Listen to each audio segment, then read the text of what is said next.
베드로 전서와 베드로 후서의 별명이 있다면 고난의 서신이라고 이야기할 수가 있습니다. 고난을 앞두고 있는 성도들에게 그 고난을 잘 준비하기 위해서 쓰여진 책이 베드로 전서와 베드로 후서입니다. 오늘 원래는 우리가 베드로전서 1장 13절 말씀부터 살펴봐야 되는데 5월달이 가정의 달이잖아요. 그래서 오늘 본문인 3장 말씀을 조금 먼저 살펴보도록 하겠습니다. 이미 첫 시간에도 말씀을 드렸습니다만 베드로전서 3장의 주제가 있다면 고난의 축복에 대해서 이야기하고 있습니다. 특별히 오늘 본문은 이 시대에 살고 있는 그리스도인들이, 고난의 시대에 살고 있는 그리스도인들이 어떻게 가정생활을 해야 되는지 거기에 대해서 말씀해주고 있어요.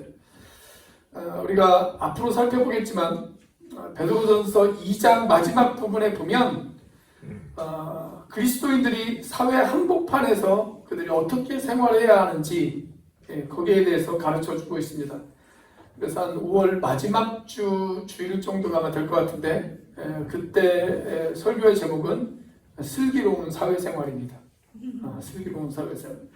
자, 그리고 이제 3장으로 들어서면서 상황은 가정의 상황으로 바뀝니다. 가정 중에서도 특별히 부부 생활을 강조하고 있습니다. 자, 고난이 왔을 때 믿는 그리스도인들은 어떻게 부부 생활을 해나가야 하는가? 거기에 대해서 가르쳐주고 있어요. 여러분, 특별히 고난이 왔을 때 부부 중에서 남편과 아내 중에서 누가 더 고난의 짐을 짊어질까요? 지금도 마찬가지지만 사도 베드로가 살아가던 이 당시에 고난이 찾아오면 아내들이 고난의 짐을 짊어지는 경우가 훨씬 더 많았습니다. 지금도 뭐 완벽하다고 할 수는 없지만 우리가 과거에 비해서 여기 계신 우리 자매님들의 인권이 많이 좋아진 것은 사실이죠. 그렇죠? 근데 베드로가 살던 이 시대의 여성들의 인권은 그야말로 형편이 없었습니다. 심지어 로마에는 이런 말도 있었습니다. 아내는 빌려주어도 돈은 빌려주지 말아라. 그런 말도 있었어요. 그러니까 지금 이 시대에 우리 자매님들이 태어난 것이 얼마나 감사한 일입니까? 우리 옆에 앞뒤에 자매님들이 앉아 계시면 이렇게 한번 인사해 보겠습니다. 지금 태어나신 것이 축복입니다. 한번 인사해 보세요. 지금 태어나신 것이 축복입니다. 자, 여성들의 인권이 그리 좋지 않았던 시대였기 때문에 고난이 찾아오면 가장 어렵고 힘든 사람 역시 누구였냐면 여성들이었어요. 아내들이었습니다. 자, 오늘 본문 말씀을 보시면 고난의 시대, 고난을 당하고 있는 아내들을 향한 말씀이 1절부터 6절까지 기록되어져 있습니다. 그리고 7절 한 구절은 남편들을 향해서 이야기하고 있습니다. 자, 그런데 베드로가 1세기 당시 아내와 남편들을 향해서 이 편지를 쓰면서 먼저 축복을 이야기해요. 그리고 그 축복을 받기 위한 조건을 이야기합니다. 영적인 축복을 이야기하고 그 영적인 축복을 받기 위해서는 이런 조건을 갖추어야 한다 라고 그렇게 이야기를 하고 있습니다. 그러니까 고난이 오면 고난으로 끝나는 것은 아니라는 거예요. 그 고난 속에 반드시 축복도 온다. 아내에게도 마찬가지고 남편에게도 마찬가지입니다. 고난이 끝나면 그 고난 뒤에는 축복이 있다. 그런데 그 축복을 누리기 위해서는 우리가 반드시 이런 조건을 갖추어야 한다. 거기에 대해서 이야기합니다. 자, 먼저 아내를 향한 말씀을 우리가 한번 살펴보도록 하겠습니다. 자, 아내를 향한 약속된 축복이 있어요. 그 약속된 축복이 뭘까요? 남편의 구원입니다. 남편의 구원. 아내를 향한 영적인 약속된 축복. 그것이 뭐냐면 남편의 구원이에요. 자, 그런데 동시에 거기에는 명령된 조건이 하나 있어요. 남편의 구원을 위해서 너희들이 이런 조건을 갖춰야 된다. 자, 그 조건을 무엇을 이야기하고 있습니까? 아내가 남편에게 순종하라 라고 이야기합니다. 순종하라. 자, 그것이 바로 1절 말씀이죠. 자, 1절 말씀 같이 한번 읽어보겠습니다. 시작. 아내들아, 이와 같이 자기 남편에게 순종하라. 이는 혹 말씀을 순종하지 않는 자라도 말로 말미암지 않고 그 안에 행실로 말미암아 구원을 받게 하려 함이니. 자, 여기 보면 혹 말씀을 순종하지 않는 자 라고 그렇게 나와 있죠. 그 옛날 개역 한글 성경에는 어떻게 번역을 해놨냐면 도를 순종하지 않는 자, 그렇게 번역을 해놨어요. 쉽게 말하면 무슨 말입니까? 복음을 순종하지 않는 자, 복음을 듣고 그 복음 앞에 순종하지 않는 자, 복음을 들었어요.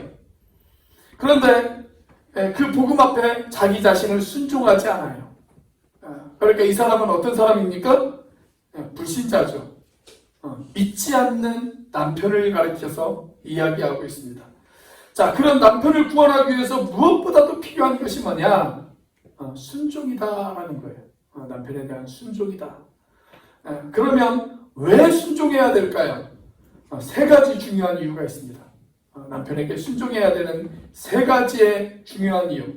자, 남편을 구원하기 위해서 아내들이 순종해야 하는 세 가지의 중요한 이유. 첫 번째는 그것이 주님의 명령이기 때문에 그렇습니다. 주님의 명령이기 때문에 그렇다.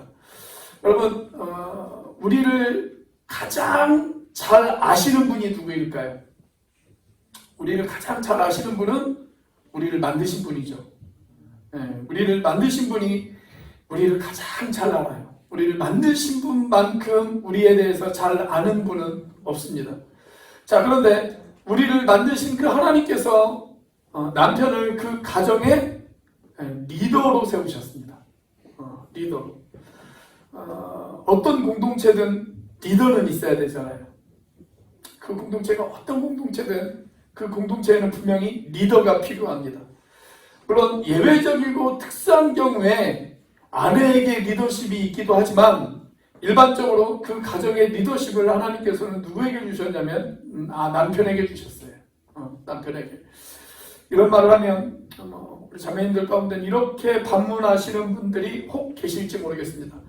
아니, 하나님은 차별하지 않는 하나님이신데 왜 남자와 여자를 차별하셔서 여자가 남자에게 순종하라고 그렇게 이야기하십니까? 그렇게 이야기하시는 분들이 혹 계실지 모르겠습니다. 그런데 그것은 성경을 오해한 것입니다. 여러분, 누군가 공동체를 대표할 사람은 필요하지 않겠어요? 어떤 공동체는 그 공동체를 대표할 사람이 필요하잖아요. 그리고 그 대표할 사람으로 하나님께서 남편을 세우셨다는 것이지 남편이 더 우월하고 아내는 우월하지 않다. 이것이 아닙니다. 성경은 그것을 말하고 있지 않아요. 성경은 남편과 아내를 향해서 동시에 명령할 때 항상 뭐라고 명령하냐면 피차에 서로 복종하라. 그렇게 이야기하고 있습니다. 자, 우리 에베소서 5장 21절 말씀 같이 한번 읽어보겠습니다. 시작. 그리스도를 경외함으로 피차 복종하라.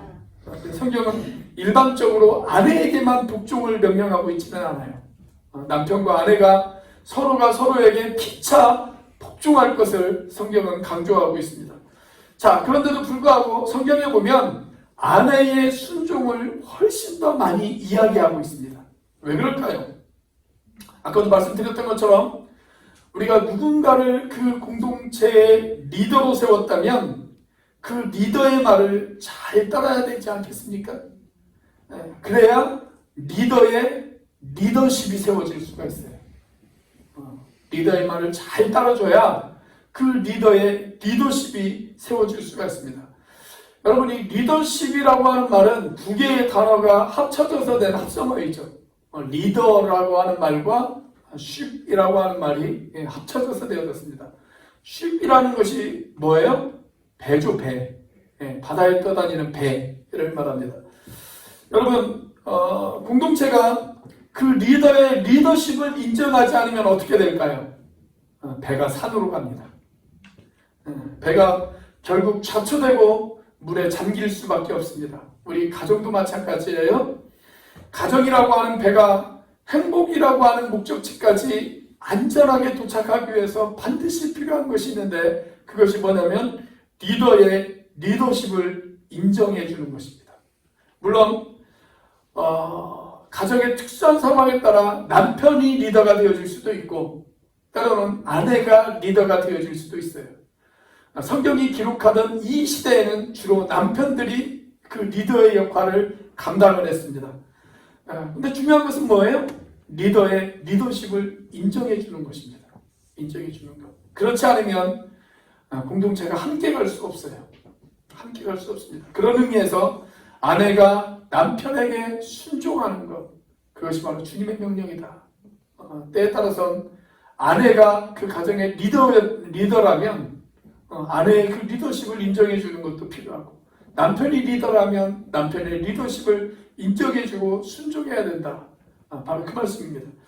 자, 남편에게 순종해야 하는 이유 두 번째, 아내의 순종은 아름다운 단장이기 때문에 그렇습니다.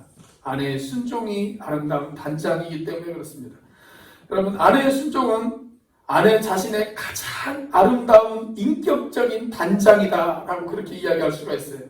베드로는 그것을 가리켜서 뭐라고 이야기하냐면 마음의 단장, 혹은 속사람의 단장, 그렇게 이야기를 하고 있습니다. 자, 3절입니다. 3절 말씀 같이 한번 읽어보겠습니다. 시작. 너희의 단장은 머리를 꾸미고 금을 차고 아름다운 옷을 입는 외모로 하지 말고.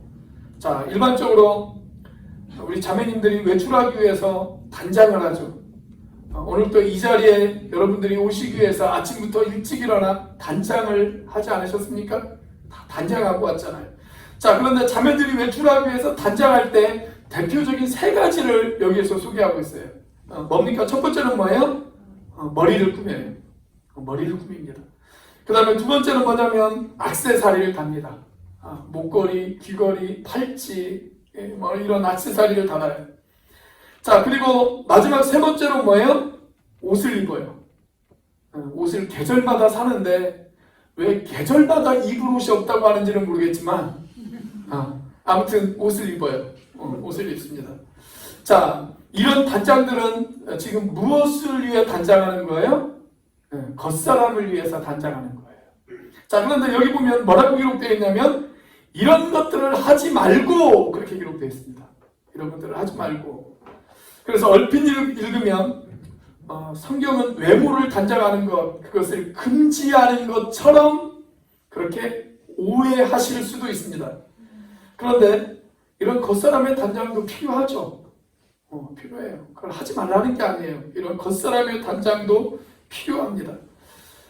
우리가 헬라어 원문으로 이 말씀을 보면 그리고, 우리가 사용하는 그리고라고 하는 말 있죠. 그 말에 해당하는 말이 헬라어로는 카이라고 하는 말인데 이 문장 속에 두 번이 사용되어졌어요. 그래서 이 말을 좀 더 정확하게 번역을 하면 이렇게 번역을 할 수가 있습니다. 너희의 단장은 머리를 꾸미고 금을 차고 아름다운 옷을 입는 외모로만 하지 말고, 그렇게 번역할 수 있어요. 외모로만 하지 말고. 그러니까 단장하지 말라는 이야기가 아니에요. 단장이 필요합니다. 이런 겉사람의 단장도 필요합니다. 여러분, 재밌는 것은 뭐냐면 이 단장이라고 하는 말에서 어떤 말이 나왔냐면 화장이라고 하는 말이 나왔습니다. 화장. 우리가 화장이라고 하는 말을 영어로 뭐라고 이야기를 하냐면 cosmetics라고 이야기를 합니다. cosmetics. 화장이라고 하는 말이에요. 근데 이 화장이라고 하는 단어가 어디에서 나왔냐면 헬라어 코스모스에서 나왔습니다. 들에 피어 있는 코스모스가 아니고요. 이 코스모스의 뜻은 어떤 뜻을 가지고 있냐면 질서라는 뜻을 가지고 있어요. 여러분, 이 우주의 질서가 얼마나 기가 막힙니까? 서로 부딪히지 않고 얼마나 기가 막히게 이 우주의 질서가 잡혀 있습니까? 바로 그 말이에요. 질서. 그러니까 여러분, 화장이 뭐예요? 화장이? 화장은 얼굴의 질서를 잡는 것이 화장입니다. 옆에 있는 자매님들 한번 보면서 한번 인사해 볼까요? 얼굴의 질서가 참 잘 잡히셨네요. 한번 인사해 보겠습니다. 얼굴의 질서가 참 잘 잡히셨네요. 화장은 어디까지만 하면 되냐면 얼굴의 질서가 잡힐 정도만 화장을 하시면 돼요. 그 이상을 하면 어떻게 될까요? 그럼 화장이 아니고 변장입니다. 변장. 변장이 심해지면 남편들이 속이 타서 화장합니다. 자, 그런데 이런 겉사람을 화장하는 것보다 훨씬 중요한 화장이 있다는 거예요. 그게 무슨 화장이에요? 바로 속사람의 화장, 마음의 화장을 이야기합니다. 자, 그것이 4절 말씀입니다. 4절 말씀 같이 한번 읽어보겠습니다. 시작. 오직 마음에 숨은 사람을 온유하고 안전한 심령에 썩지 아니할 것으로 하라. 이는 하나님 앞에 갇힌 것이니라. 자, 여기 보면 마음에 숨은 사람을 그렇게 기록되어 있어요. 마음에 숨은 사람을, 마음에 숨어있는 또 다른 사람이 있다. 숨어있는 마음의 사람이 있다. 즉 속사람을 말하는 것이죠. 속사람, 마음의 사람, 우리의 인격, 속사람을 가리켜서 지금 이야기하고 있는 것입니다. 자, 우리의 인격을 무엇으로 화장하라고요? 두 가지를 강조하고 있죠. 하나는 뭐예요? 온유이고 또 하나는 뭐냐면 안정한 심령입니다. 온유는 뭐냐면 온유는 부드러운 것이죠. 부드러워야 돼요. 또 하나는 뭐냐면 안정한 심령. 안정이라는 것은 뭐냐면 조용하고 정숙한 것, 그것을 의미합니다. 그러니까 우리 자매님들이 겉사람을 화장하기 위해서 좋은 화장품을 사용하잖아요. SK2, 설화수, 헤라, 뭐 이런 좋은 화장품을 사용한다면 속사람을 화장하는 가장 좋은 화장품은 뭐라고요? 온유함과 정숙함. 형제들이 가장 싫어하는 자매가 누구냐? 온유하지 못한 자매, 정숙하지 못한 자매. 왜냐하면 온유하고 정숙한 사람만이 순종할 수 있기 때문에 그렇습니다. 이런 것들로 우리의 속사람을 잘 단장해야 된다. 그래야 남편의 구원을 이룰 수 있다. 지금 그 이야기를 하고 있습니다. 자, 남편에게 순종해야 되는 세 번째 이유. 아내의 순종은 남편의 구원의 동기가 되어지기 때문에 그렇습니다. 남편 구원의 동기가 되어지기 때문에. 자, 성경이 왜 아내의 순종을 그렇게도 강조하느냐? 그 최종 이유는 뭐예요? 남편의 구원을 위해서입니다. 남편의 구원을 위해서. 그리고 믿는 남편이라면 그 남편이 더욱더 믿음의 사람으로 세워지게 하기 위해서 그렇게 아내의 순종을 강조하고 있습니다. 여러분, 안 믿는 남편을 둔 그 자매들의 가장 큰 기도 제목이 뭐예요? 그리고 가장 부담스러워하는 기도 제목이 뭡니까? 남편 구원이죠. 남편 구원. 그것이 가장 큰 기도 제목이고 가장 간절한 기도 제목이란 말이죠. 그 일을 이루기 위해서 내 속사람을 단정하고 남편을 위해서 기도하는 일이 필요하다라는 것이죠. 그런 성경은 그런 대표적인 한 자매를 우리에게 소개시켜주고 있습니다. 그게 누구냐면 사라입니다. 사라. 자, 6절 말씀입니다. 6절 같이 한번 읽어보겠습니다. 시작.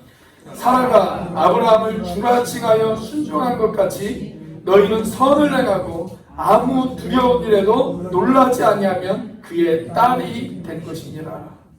자, 그러니까 믿는 자매들이 가장 본을 삼아야 될 그런 모범이 되어지는 중요한 모델, 그게 누구냐면 바로 사라를 이야기하고 있습니다. 믿음의 어머니인 사라를 이야기하고 있어요. 자, 그런데 여기 사라를 설명하면서 뭐라고 이야기를 하냐면 사라가 자기 남편 아브라함을 어떻게 불렀어요? 주님이라고 불렀습니다. 주님이다 그렇게 불렀어요.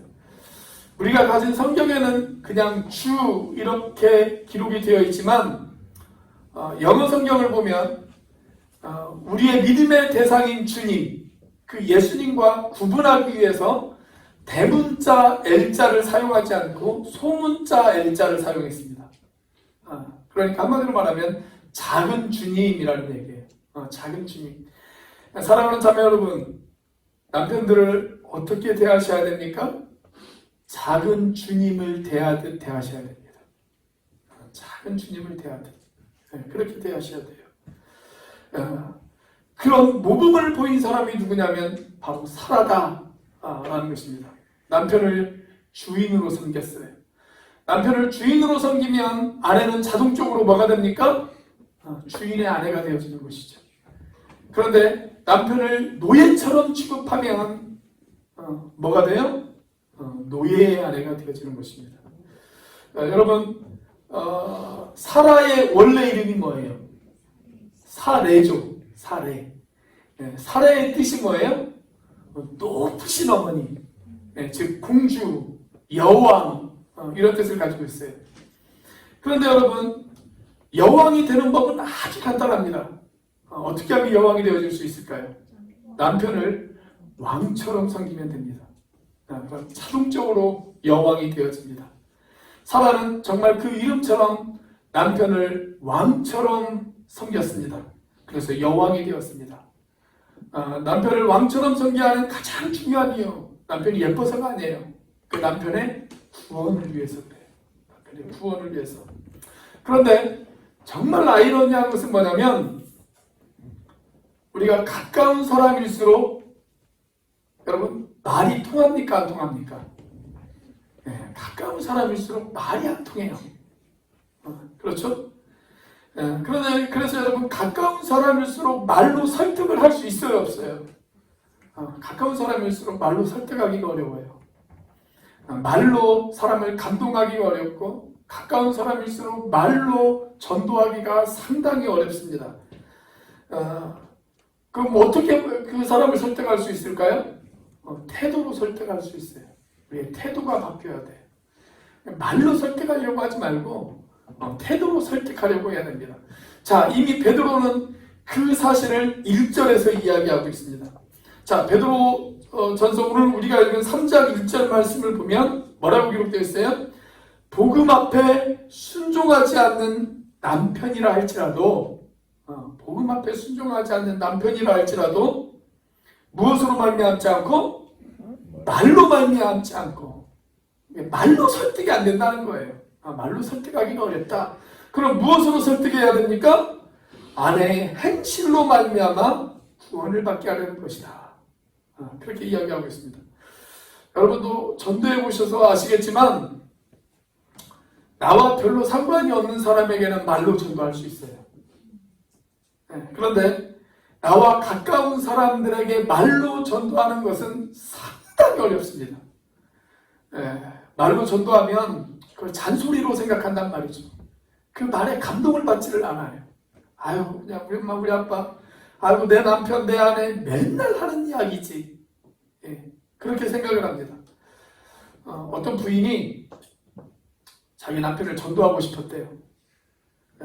이 남편은 교회도 안 나오고, 가끔 한번 교회 나오면 맨 뒷자리에 앉아서 그냥 꾸벅꾸벅 졸고만 있고, 그러니까 이 남편을 구원하고 싶었어요.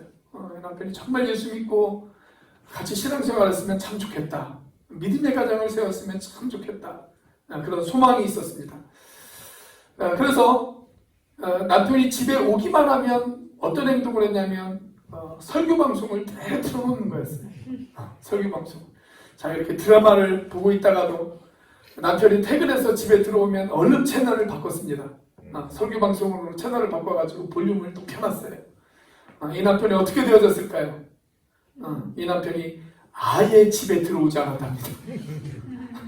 그러니까 가까운 사람에게 말은 그렇게 큰 효과가 나타나지 않아요. 뭐가 중요할까요? 변화된 태도가 중요합니다. 변화된 태도. 그러니까 가까운 사람들, 그게 내 가족일 수도 있어요. 또 직장에서 같이 일하는 내 동료일 수도 있습니다. 여러분, 우리 주변에 그런 사람이 있다면, 예수 안 믿는 사람이 있다면, 내 가족 중에, 내 직장의 동료 중에 예수 안 믿는 사람들이 있다면, 믿는 우리는 어떻게 해야 될까요? 태도에 더 각별하게 신경을 쓰셔야 됩니다. 각별하게. 제가 지난주에 믿지 않는 어떤 분하고 같이 식사를 했어요. 믿지 않는 사람이니까 제가 뭐 그분을 형제라고 부를 필요가 없죠. 믿지 않는 분하고 식사를 했어요. 근데 그분이 하는 말이 뭐라고 이야기를 하냐면, 목사님, 같이 일하는 분이 계시는데, 목사님, 믿는 사람이 그러면 되겠습니까? 그러시더라고요. 믿는 사람이 그러면 되겠습니까? 여러분, 내가 정말 예수님의 제자이고 나를 통해서 복음을 전해야 된다는 사명을 나에게 주셨다라고 그렇게 확실히 믿으신다면 여러분 변화된 태도를 보이실 필요가 있습니다.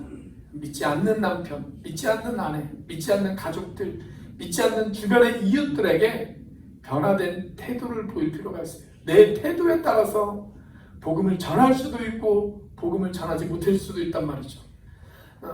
자, 그래서 가까운 사람일수록 그렇게 태도에 신경 써야 된다. 그것 때문에 아내가 순종하라. 그렇게 이야기하고 있는 것입니다. 자, 이렇게 아내에 대한 말씀에 이어서 드디어 7절 말씀에 보면 이제 남편에 대한 말씀도 나옵니다. 이 남편에 대해서도 약속된 축복이 있어요. 그리고 그 축복을 받기 위한 조건이 따라요. 영적인 약속된 축복이 있고 그 축복을 누리기 위한 조건이 있습니다. 자, 일단 축복이 뭐냐면 한마디로 말하면 그것은 막힘없는 기도 생활입니다. 막힘없는 기도 생활. 그런데 그런 축복을 받기 위해서는 두 가지의 조건이 필요하다라고 이야기하고 있습니다. 자, 우리 7절 말씀 같이 한번 읽어보겠습니다. 시작. 남편들아, 이와 같이 지식을 따라 너희 아내와 동거하고 그를 더 연약한 그릇이요 또 생명의 은혜를 함께 이어받을 자로 하라. 귀히 여기라. 이는 너희 기도가 막히지 아니하게 하려 함이라. 자, 여기 두 가지 조건이 나오죠. 첫 번째 조건은 뭐예요? 동거하라 라는 것이고, 두 번째 조건은 귀히 여기라. 귀히 여기라. 그렇게 기록되어 있습니다. 이 자리에 앉아 계시는 형제님들 가운데 기도가 응답받는 놀라운 축복을 경험하고 싶으시다면 아내와 동거하시고 아내를 귀히 여기시길 바랍니다. 자, 막힘없는 기도 생활을 위한 남편의 조건 첫 번째, 남편은 아내와 동거해야 합니다. 동거해야 된다. 7절 말씀해 보니까 아내와 동거하라 그렇게 기록이 되어져 있죠. 그럼 뭐 부부가 동거하는 것이 당연하지 동거하지 않는 부부도 있습니까? 그렇게 이야기하시는 분들이 계실지 모르겠어요. 여러분 이게 무슨 말일까요? 이 동거라고 하는 말은 진짜 같이 살아라 이 말입니다. 진짜 같이 살아라.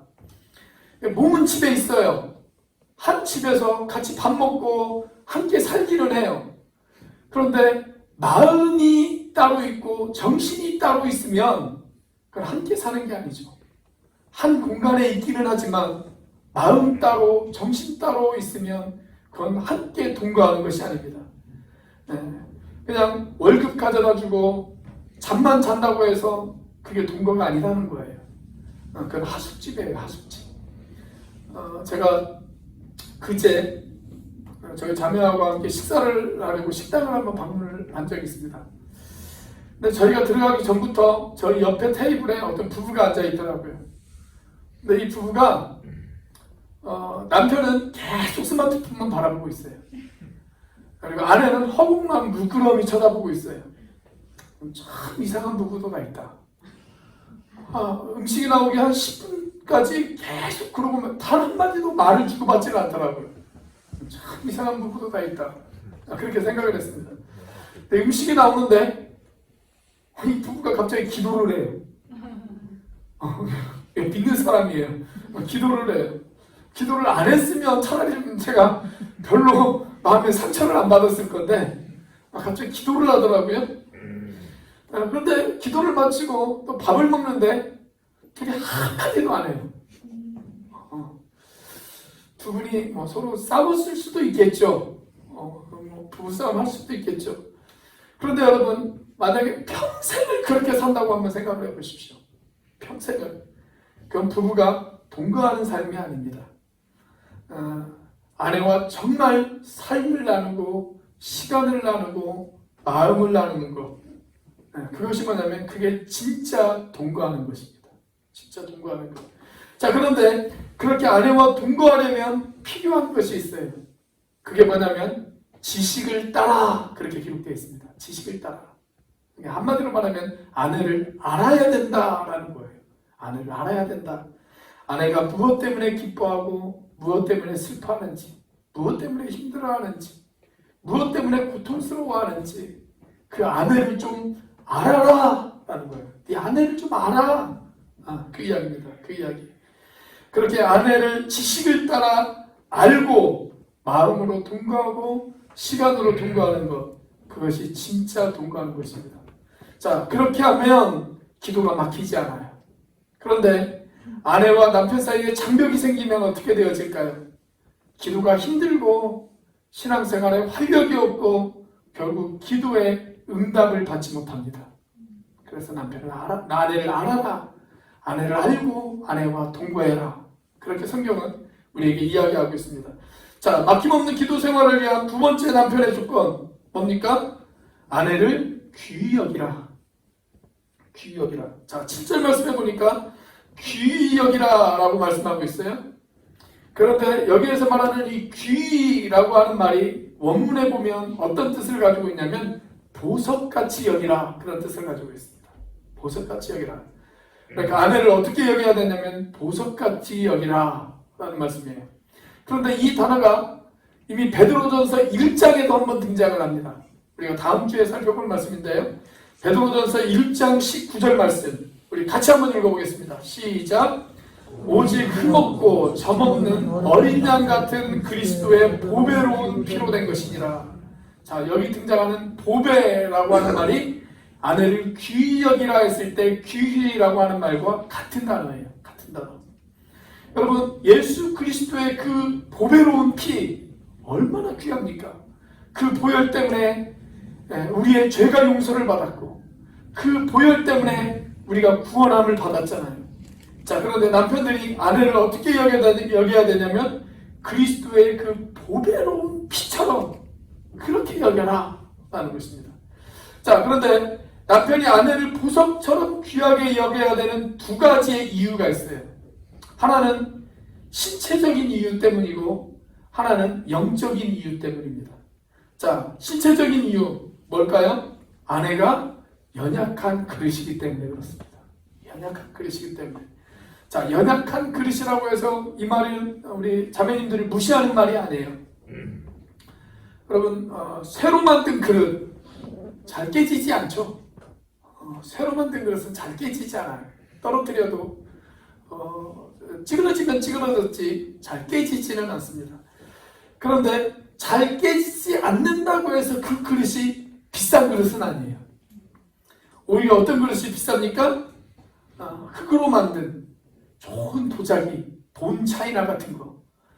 그런 건 연약한 그릇이지만 훨씬 더 비쌉니다. 그런데 이렇게 비싸다고 해서 그 그릇을 함부로 다루면 어떻게 될까요? 깨집니다. 비싼 그릇일수록 잘 깨져요. 그런데 깨질 때 어떻게 깨져요? 요란한 소리를 내면서 깨집니다. 그래서 여러분, 아내라는 연약한 그릇이 깨지면 집안이 요란해집니다. 그래서 그렇게 요란하면 여러분 기도가 되겠어요?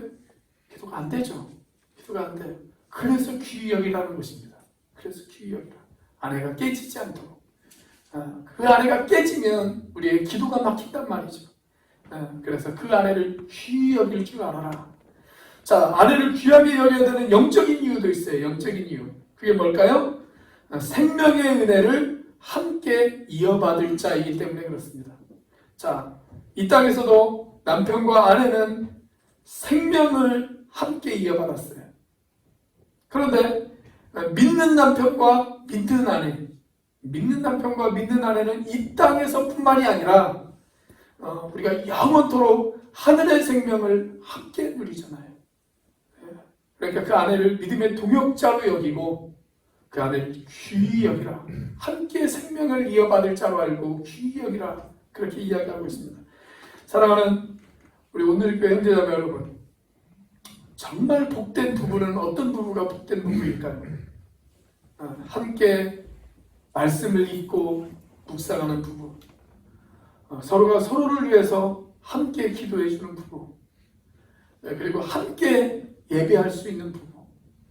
여러분, 이런 부부의 모습은 얼마나 귀하고 얼마나 아름답습니까? 만약 그런 남편, 그런 아내가 여러분들의 옆에 계시다면 감사하시길 바랍니다.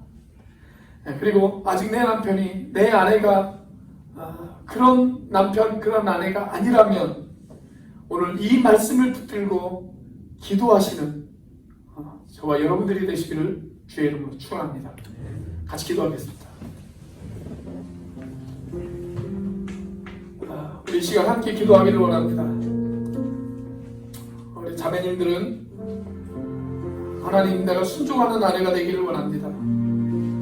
그래서 남편의 구원을 위해서, 또 이미 같이 신앙생활을 하고 있다면 그 남편을 영적으로 세워주는 그런 아내가 될 수 있도록 하나님 나를 도와주옵소서.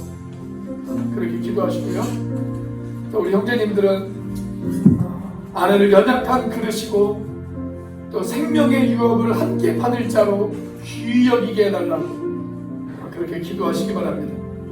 또 혼자이신 분들이 계시다면 우리의 자녀들을 위해서, 우리의 자녀들이 그런 믿음의 가정, 그런 믿음의 아름다운 부부의 모습이 되어질 수 있게 해달라고, 또 그런 가정을 이루고 또 만들어갈 수 있게 해달라고 그렇게 기도하시기 바랍니다. 우리 시간 같이 한번 한 목소리로 하나님 앞에 기도하도록 하겠습니다. 같이 기도합니다. 하늘에 살아계시며 역사하시는 하나님 아버지 감사합니다. 아버지 하나님, 이 시간 주님께서 함께 하시고 하나님 역사하여 주시옵소서. 아버지 하나님, 특별히 아버지 하나님, 특별히 오늘 입교에 속해 있는 우리 자매님들 하나님 축복해 주옵소서.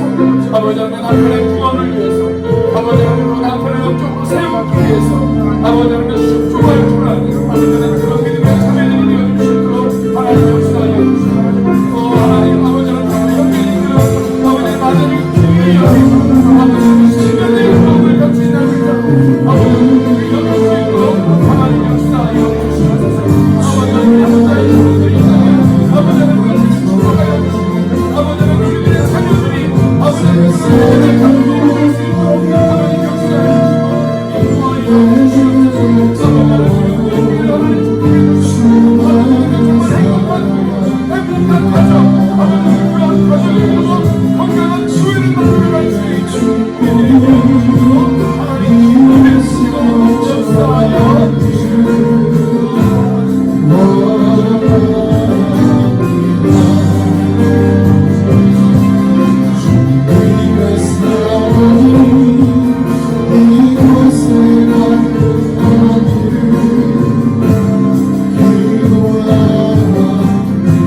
주님의 사랑이 이곳에 가득하기를 기도합니다.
주만을 바라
하나님 주신 말씀을 가슴에 새깁니다.